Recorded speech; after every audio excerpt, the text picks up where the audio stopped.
So the government is hiding aliens from us? Honey, that's what's been on my mind. Welcome back to Neeshi's Noggin. While we have been dealing with all this continued political drama, of course, it's not going to end ever.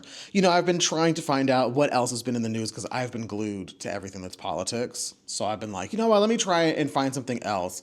And even though I guess this is still technically politics, I come across this video on TikTok where this guy looks like he's in like a legit court testifying, I think is what it looks like. And he's saying like, hey, not only is the government hiding these aliens, allegedly, the government apparently is using our tax money without us knowing to protect the information that they know about these aliens. And then on top of all of that, he was saying something like he's seen alien technology that's far more advanced than any human has ever made before. What? So I see this. And again, this is on TikTok, right? So I watched this full clip, which isn't the full testimony thing, and I'll get to that in a moment because I did end up watching that, but I watched that video clip on TikTok and I liked it. And so, you know, the algorithm was like, oh, Aneesh must really like this alien stuff. Let me show him 50 more videos about people talking about how there's aliens in the ocean. Hello? So this is Luis Elizondo. I hope I'm saying that right. He's a former Department of Defense official, and he's been sounding the alarm on this whole like alien thing, honestly, for like a little while now. I've heard about this for a couple years on and off, but this just seemed to take like a whole new viral level. And like, again, with this clip that I watched, there's a particular tone in which he's talking and like the expression that all these other guys have that are sitting there with him, that's just feeling really weird to me. It's like these former government officials and all these people that look like they're important, that look really concerned, and that has me concerned. But one thing about me that you should know is that yes, I will learn about stuff on a social media platform like TikTok, right? But if there's anything that I'm gonna do is that the moment I find out a new piece of information, I will get to Google. Especially in this era of AI. Like, girl, I mean, it's always been this case, but like the internet is a fantastic place for misinformation, for triggering people, and so on and such which. So the moment I find out something, I immediately have to get online and I have to be like, all right, so this one TikTok told me one thing. Let me see if there's other articles or whatever to back it up. Something about this, like just the whole concept of learning things on social media and essentially like fact checking yourself. That's something that's been on my noggin, okay, for quite some time. As time has progressed, honestly, I've become more and more concerned about this. Actually, so like right after the elections, I asked my Instagram followers, I've like, as of right now, like 28,000 something followers that follow me on Instagram. And right after the elections, I was just really confused and concerned. I had my general concerns about the politics, but honestly, like my first and foremost concern was just like, what the hell? Why am I so misinformed? You know, because I thought that the elections would go a very particular way. So the first thing I had asked my followers is, why did you vote the way that you did? And then I got a lot of answers, some that were really concerning to me. And not just because they voted differently than I did, but it was the reasons why. So when I saw that, then my follow-up question was, where do you get your news from? I was absolutely gobsmacked. My flabber was gasted when I found that most people that answer that question told me that they find their information either like on social media and specifically on TikTok. I immediately go on Google and the first thing that pops up is a report that says 54% of all people rely on social media either primarily or exclusively to find their news. I had a handful of people in my DMs that also specifically said that they do not trust mainstream media, which honestly at this point, fair. Like, I feel like my relationship with mainstream media has waned. I'm gonna say this. I worked in mainstream media for almost a decade, and based on the work that I did in mainstream media, I should have already felt this way. But you know, you live and you learn. Regardless of that, I think that it's definitely like, no matter where you're getting your information from, it's like so important to stay informed and to stay educated. I try my best to fact check Like I told you, like I always get on Google. My nickname in countless times in my life has been Google Fingers because again, whenever somebody tells me something, I'm like, oh really? And I'm not trying to prove somebody wrong. It's just that if I'm going to digest some kind of information, honey, it better be real. It better be real. And I want it to be as accurate as I possibly can. I think it's also the ADHD in me where I will definitely become obsessive really quickly about something and I'll deep dive and try to do a whole lot of things. And speaking of which, I want you to join me on this deep dive because I know that for someone like me who tends to get like instantly obsessive about stuff and instantly start to Google, one thing that I can understand when I take a step back is I'm like, this is a little time consuming. Like if you're scrolling on TikTok and you're scrolling on YouTube and you see like a random short, a random TikTok, a random Instagram reel, and it's some 30-second thing that's informing you about like, hey, guess what? There's aliens in the ocean. I think that people are likely, instead of like trying to double check on Google to see if that's real or not, I feel like people's fact checking is the comment section. And that's really not okay. But at the same time, I also think it's just like, girl, I mean, I can't really blame anybody for doing that. So I want to help people fact check. And I want to do it and show you like a simple way. What I'm about to show you, I'm about to show you this app that I use. This is free. I'm not sponsored. I'm not associated with these people, the company, the app, anything at all. I just think it's really good. So there's this thing called Arc Search. And it's in the Apple App Store and in the Google Play Store. So it doesn't matter what type of phone you use. You can download this for free. And here's an example. When I got the app and I was trying to figure out what's going on with these aliens that are in the ocean. Let me bust this out real quick. This is me opening up the Arc Search. I said, do aliens live in the ocean? And it searches up like 5 to 10 like relevant websites to your question. And it simplifies, it gives you an excellent, like it's this cute summarized breakdown on the information that it pulled from all these websites. And it shows right here, you can see it. There's no confirmed reports of aliens that are in the ocean. Now, I would definitely also say as of now, we don't know. It might change in the future. I feel like this is a really cute way to go about searching and researching because I understand that when you Google something, it's not just searching on Google and then looking at the results.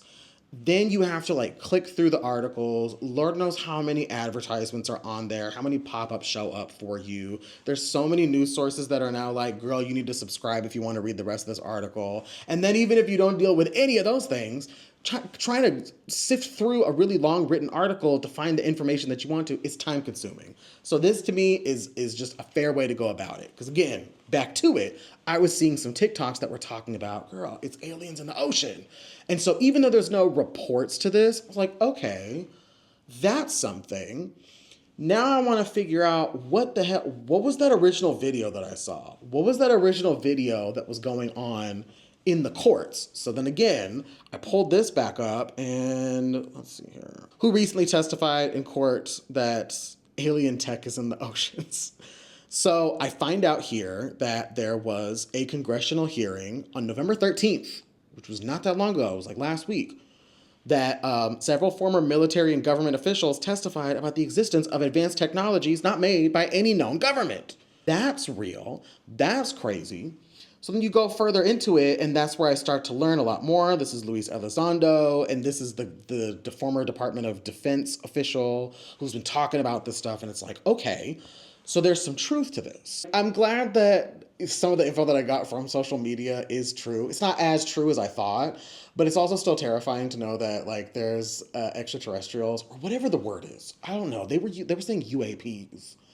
Is it bad to call them aliens? I'm sorry. I'm calling them aliens.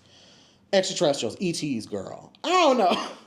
I don't know. This is something that's super important, right? Because if I just trusted what was coming up on my TikTok For You page, what my algorithm was trying to tell me is that aliens are living in the ocean. This truly is the end of times. We're coming into an era that's not only a huge shift politically, but on a galactic level, we're also going to get overtaken by aliens.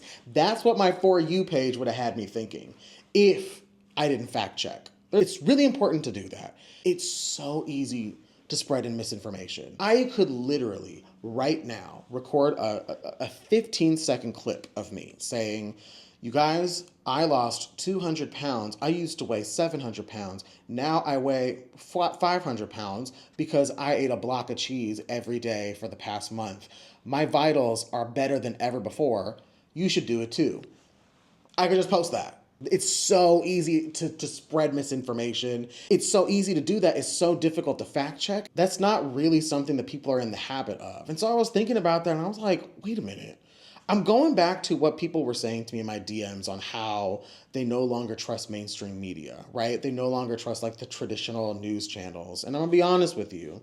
This month, I lost a lot of faith. I think, like many of us, lost a lot of faith in the mainstream news channels, the news reporters, and so on. And I was just like, why? We didn't have to fact check. If I saw something on CNN, it was like, well, then that's the truth. So I went back.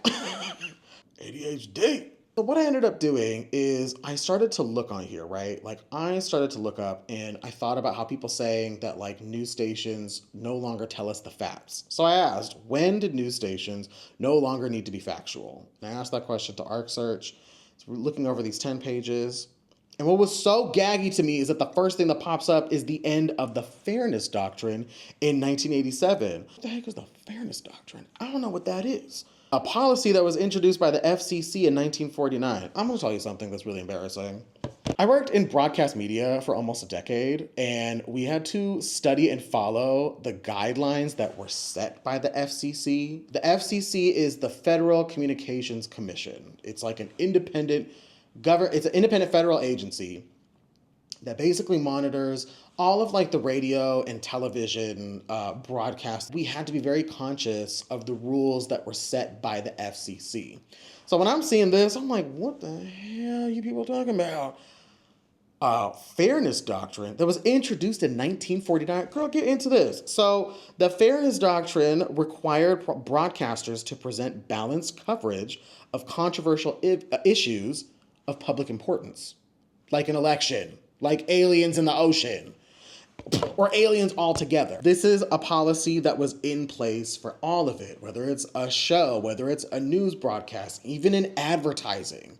Because again, like even like the commercials that pop up on television shows or on when you're listening to radio stations, those also have to abide by FCC guidelines. Right? So this Fairness Doctrine to me sounds really cool, but it was introduced in 1949. This policy was put in place before segregation was abolished. So I'm sure it was some shit. So I'm like, okay, it got repealed in 1987. That's weird. So what does that mean? The last part there shows the impact. Its removal has been linked to the rise of partisan media, divisive media, as broadcasters are no longer required to present opposing viewpoints. I didn't know that. Like again, after the elections, I'm recalibrating where I'm getting my information from and who I trust getting that information from, right? Before I used to be like, girl, whatever, put on any of these news stations and I should be fine. But as I truly started to look through them, I'm shuffling through like ABC, CNN, MSNBC, even Fox. The thing that I'm noticing in all of these like major shows, like even like the Joy Reid show, Prime Time with Jesse Waters, it's so opinionated. I don't know why I never realized this before, but it's like when you're telling the news, it's just the news. Donald Trump is the president-elect to be the 47th president of the United States of America. That is just a fact.